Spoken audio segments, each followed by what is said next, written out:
السلام عليكم، ازيكم حبايبي؟ عاملين ايه؟ رب تكونوا بخير.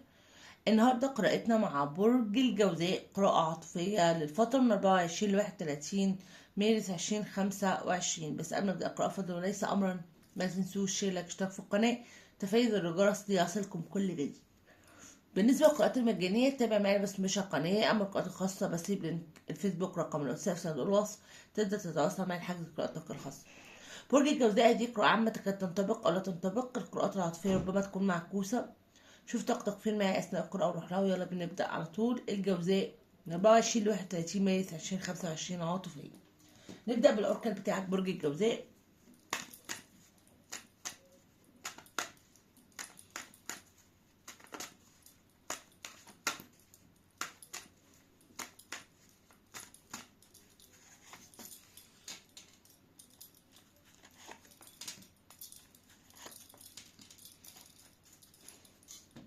طيب بص بقى، أول حاجة بيقولك إيه؟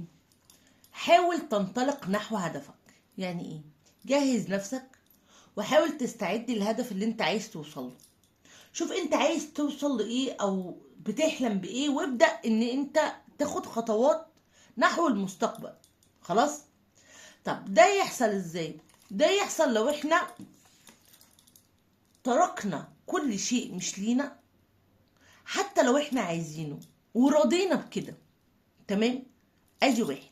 اتنين، ان انت يعني ايه، تتكيف مع تقلبات الحياة، مع المد والجزر بتاع الحياة نفسها.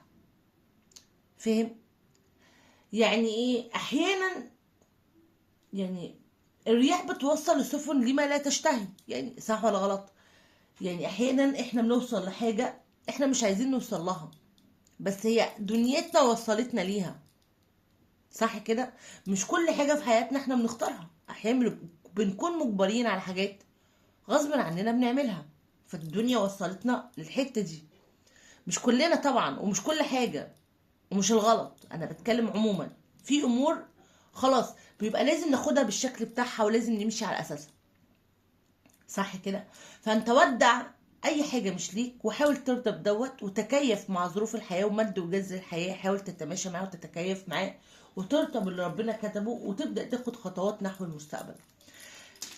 ده لو حصل يا برج الجوزاء ان شاء الله بيكون في سعاده مستنياك الفتره اللي جايه، وبتفرح وبتنبسط وربنا بيرضيك باحسن من اللي انت عايزه اصلا. يعني فاهم؟ يعني اكتر من اللي انت عايزه بكتير كمان ربنا هيرضيك بيه. يبقى ارضى بالواقع عشان ربنا يرضيك باللي هو شايله لك. خلاص؟ طيب يلا بينا نكمل برج الجوزاء.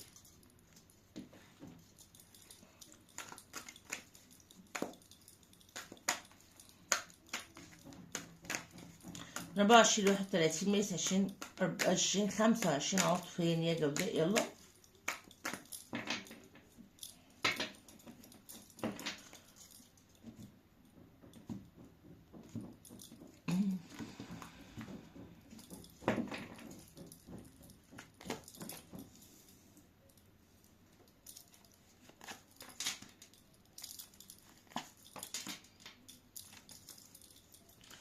في مشاكل بينك وبين الشخص ده،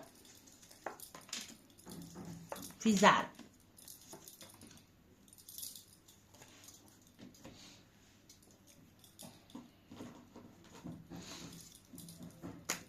مشاكل وزعل يا جوزاء بينك وبين الشريك.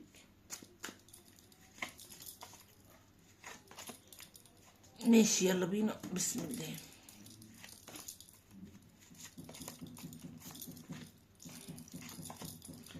نزل الورق ده شوية عشان تقدر تشوف كله مظبوط، عشان لما نيجي ننزل المشاعر. تمام ماشي. برج الجوزاء، اول حاجة كده واضح قوي ان عندنا صراع في العلاقة دي، في مشاكل. يعني في خلاف بينك وبين الشريك، في خلاف، في مشاكل، في صراع، في صراع، في زعل.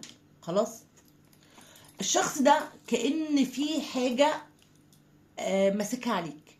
ممكن حاجة مثلا عرفها عنك او حد قال له حاجة عنك، او مثلا هو بيوصل الماضي والحاضر بتاعك، وضعك دلوقتي وضعك زمان عشان يوصل لشيء معين. في حاجة هو مصدقها عليك، في ظلم واقع منه عليك نتيجة لتصديق شخص أو شيء معين أو واقع معين يا برج الجوزاء، ومصر على هذا، مصر. وده تسبب في زعل شديد بينك وبين الشريك، انت زعلت جدا جدا. خلاص. بشوف هنا في طاقة شريكك لو نلاحظ هنلاقي ان الشخص دوت حاليا عمال بيفكر بعقله، انا عايز افكر بعقلي مش عايز افكر بقلبي. بيحاول ياخد قراره معاك من غير مشاعره، من غير قلبه ما يتحكم فيه، بيحاول يفكر بعقله بس. خلاص.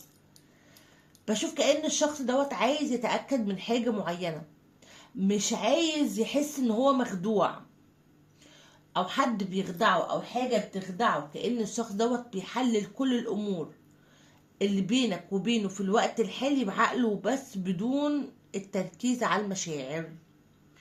الشخص دوت نفسيا تعبان الفترة ديت، ولانه خد قرار بان هو يظلمك او تسرع في حكمه تجاهك، ده شيء مزعله جدا من نفسه ومخليه مش عارف يتحكم صح. لذلك الفترة دي زي ما قلنا هو بيحاول ايه، يتحرر من هذا الامر ويفكر بعقله، يخلص من التفكير بمشاعره. لان هو لما خد قرار بظلمك هو خده بالمشاعر مش بالقلب مش بالعقل. تسرع في الحكم عليك. فدلوقتي هو عمال بيقول انا عملت، ويلا بقى نفكر هو اللي انا عملته ده صح ولا غلط. بيحلل الموقف بتاعه معاك، بيحلل اموره معاك برج الجوزاء. خلاص. وزي ما قلنا هو بيرتب افكاره وبيوصل الماضي بالحاضر، حاجة هو عرفها عنك او حد قالها عنك مثلا او هو شافها عنك، وبيحاول ان هو يتأكد هل هي صحيحة غلط، طب تستحق مني اللي انا عملته. بيحلل الامور مظبوط. في طاقتك انت يا برج الجوزاء واضح ان انت عموما شخصية بتنسى كتير، بمعنى اخر ان انت شخص طيب ودايما كنت بتعدي لهذا الشخص، ويمكن ده سبب كبير جدا في انه يظلمك بسرعة من غير التفكير بتأني. لو متأكد ان انت هتسامحه، متأكد لو في شيء غلط وقالك انا اسف انت هترجع. شايفة ان انت بتفكر في الامور وكأنك عايز تواجه الشخص ده يا برج الجوزاء، وهنا عايز تدافع عن نفسك وبكل قوة. انت مصدق نفسك وواثق من نفسك، وعايز زي ما قلنا في الاوركل انت عايز تاخد خطوات نحو المستقبل. هنا الخطوات في ان انت تواجه الشخص دوت وتدافع عن نفسك.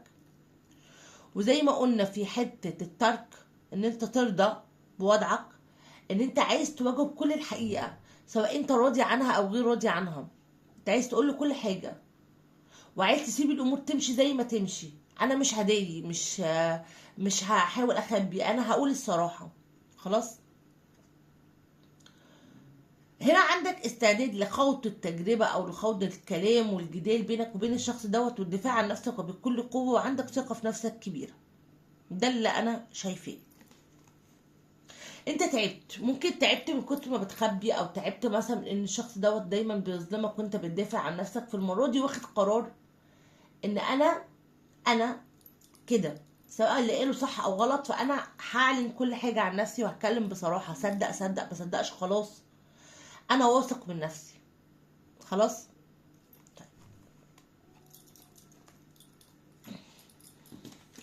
في طاقة العلاقة في صراع زي ما قلنا، وفي اشخاص بينك وبين الشخص دوت او افكار. يعني نقدر نقول في اشخاص بينكم بيعملوا مشاكل بينك وبينه، او افكار مسيطرة على العلاقة ومخليه العلاقة بينك وبينه دلوقتي فيها صراع. خلاص. هنا زي ما قلنا ان في حب عميق بينك وبين الشخص دوت سواء منك او منه، يعني انتوا الاتنين بتحبوا بعض. ويمكن ده هيكون سبب في خلق او في صنع الخلق لله سبحانه وتعالى، في صنع فرصة بينك وبينه، في انه يصنع فرصة للعودة، يصنع فرصة لنهاية الجدال بينك وبينه، يحصل مواجهة ويحصل نهاية للخلاف بينكم. تمام. هنكمل لسه.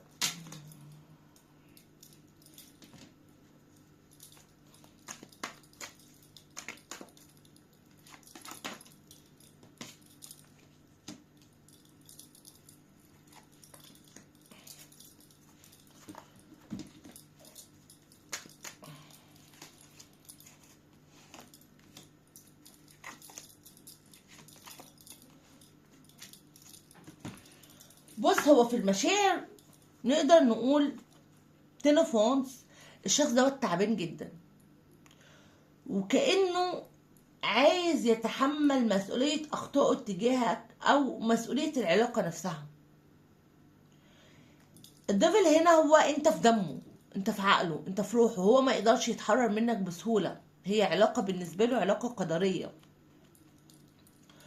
الورلد هنا بتتكلم عن ايه؟ عن التغيير الكبير، ان الشخص دوت رغم ان هو شخصية زي ما قلنا عنيدة ومتكبرة ما بتعترفش باخطائها، الا انه دلوقتي ابتدى يراجع نفسه ويقول هو صح ولا غلط، وانا صح ولا غلط، وعنده الاستعداد ان انا اقول انا غلطان. فهنا عنده استعداد انه يتحمل مسؤولية اخطائه تجاهك، خلاص، وعنده استعداد انه يتغير علشانك او يحدث تغيير انت عايزه، يعني يوفي بوعد او بحاجة انت عايزها وهو مش قادر يعملها. فهمني كده؟ لان الشخص دوت مش قادر يتحرر منك وشايفك انت شخصية قدرية بالنسبة له صعب التحرر منها، فاعمل اي حاجة عشان اتحمل مسؤولية هذه العلاقة. خلاص؟ طيب.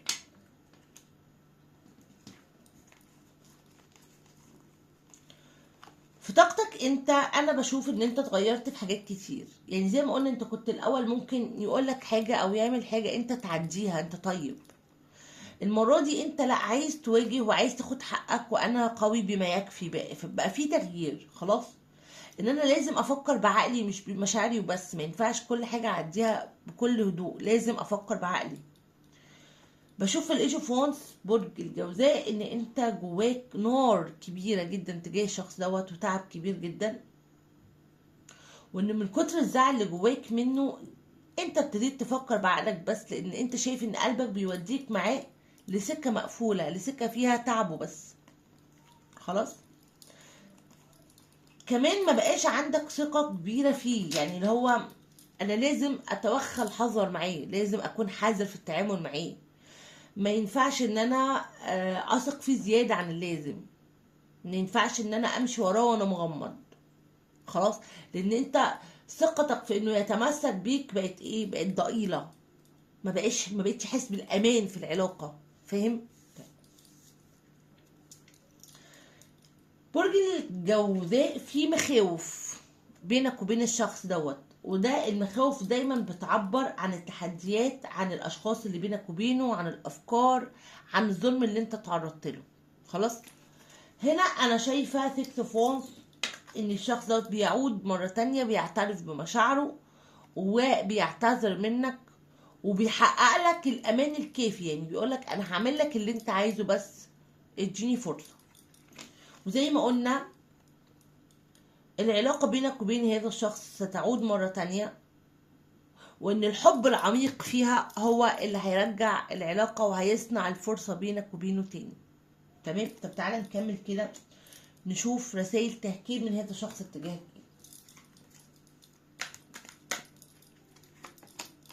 ها، انا بحبك جدا جدا، ما بحسش بالسعادة والاستقرار الا معاك، ويمكن دي اكتر حاجة لما الشخص يكون بيحب حد قوي وغالي عليه قوي، فبيتجرح منه او بيسمع عنه حاجة او بيتصدم فيه، فبيبقى حكمه قاسي شوية.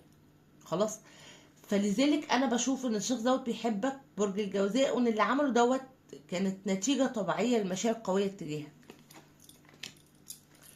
طب خطواته هنا الواضح ان هو هينهي الخلاف اللي بينك وبينه زي ما قلنا، وهنا هيبدأ يحسسك بالأمان، يعني يبدأ يعمل ليك حاجات تقولك أنا هأمن لك حياتك، أو أنا أمان بالنسبة لك، وإن أنا مش هكرر ده تاني. ده اللي هيسعى إليه الفترة اللي جاية برج الجوزاء.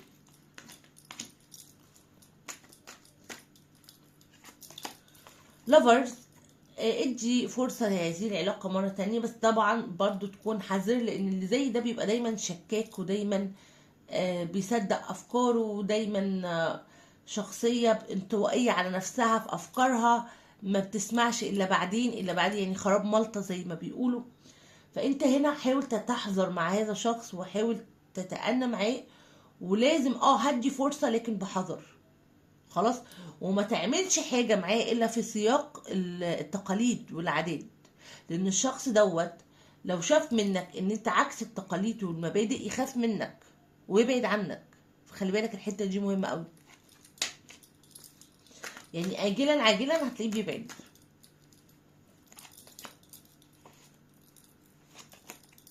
شوف مصير العلاقه هنا، بيقولك في كشف حدث معين، يعني في حاجه الشخص دوت بيكشفها او بيتاكد منها او بتكون دليل بالنسبه له، بتعمل تور في هذه العلاقة، يعني بتحدث تغيير كبير جدا جدا، وبتصنع زي ما قلنا بداية جديدة. يبقى عندنا الحب العميق اللي بينك وبينه، الدليل او السبب الرئيسي اللي هيشوفه ويتأكد منه ان انت شخص هو ظلمك فعلا. الحاجتين دول هما اللي هيغيروا مسار العلاقة ويحدثوا حدث كبير وهيعملوا البداية الجديدة. خلاص، انا شايفة ان البداية الجديدة دي هتكون بشروطك انت مش بشروطه هو، لان انت هنا اللي هتتوخى الحصر، وانت هنا اللي هتدافع، وانت هنا اللي هتواجه، يعني انت اللي هتملي شروطك على هذه العلاقة. خلاص.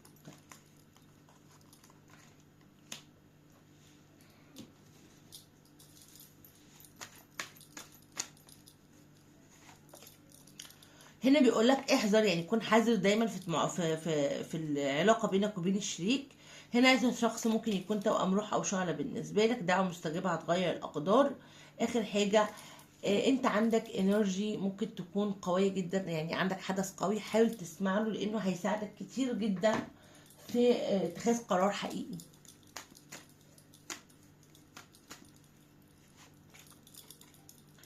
الوقت مش مناسب ابدا للتغيير، انتظر سوف تتحسن الاوضاع لاتخاذ قرارات مهمة. عندك تحديات في علاقتك بالشخص دوت كتير، محتاجة منك ان انت تصبر ويكون عندك ايمان وتقاوم للوصول للهدف اللي انت عايزه. الفترة اللي جاية هتكون علاقات عاطفية مهمة جدا بالنسبة لك، وهتبادلك نفس المشاعر او نفس الاهتمامات. اخبار عاجلة، الله يوشك ان ينزل لك معجزة تمحي كل هموم حياتك.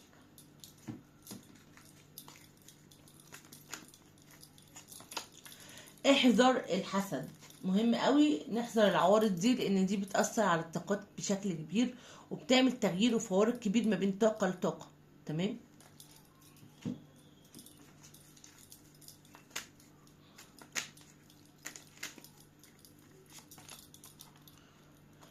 اهو برضو بيقول لك في كيانات سفلية تستغل هؤلاء الناس لعمل ضدك، يعني في اشخاص سلبيين جدا بيأذوك، بيعملوا لك طاقات سلبية، بيفتعلوا ليك طاقات سلبية. ممكن يكون حسد، ممكن يكون طاقات تانية، فخلي بالك، لان انت هنا في اشخاص بتأذيك، في اشخاص بتأذيك حواليك. برج الجوزاء خلي بالك. يلا بينا نجاوب سؤال اجابته نعم او لا. حط سؤال كده نشوف الاجابه ايه.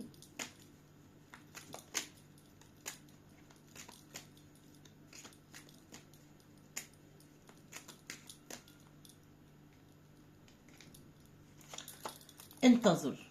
برج الجوزاء الاجابه بتقول لك انتظر، يعني بس بعد فتره. طاقات الابراج اللي ظهرت معايا النهارده ناريه، ترابيه، هوائيه، مائيه. كل الابراج نزلت، الابراج الكبيره اللي كانت موجوده معايا بس اللي هقولها، لكن كل الابراج وكل الطاقات نزلت برج الجوزاء. هنقول بس الابراج الكبيره قوي، اللي هو الحمل والاسد والقوس، الثور والعذراء والجدي والدلو، عقرب، سرطان، الجوزاء، ميزان. بكده نكون خلصت قراءتنا مع بعض. شكرا لكم، اشوفكم على خير، توحشوني جدا جدا، مستنيكم في قراءات تانية كتير. ارجو لو عجبتكم القراءة بتنسوش لايك، اشتراك في القناة، تفعيل زر الجرس ليصلك كل جديد. باي باي.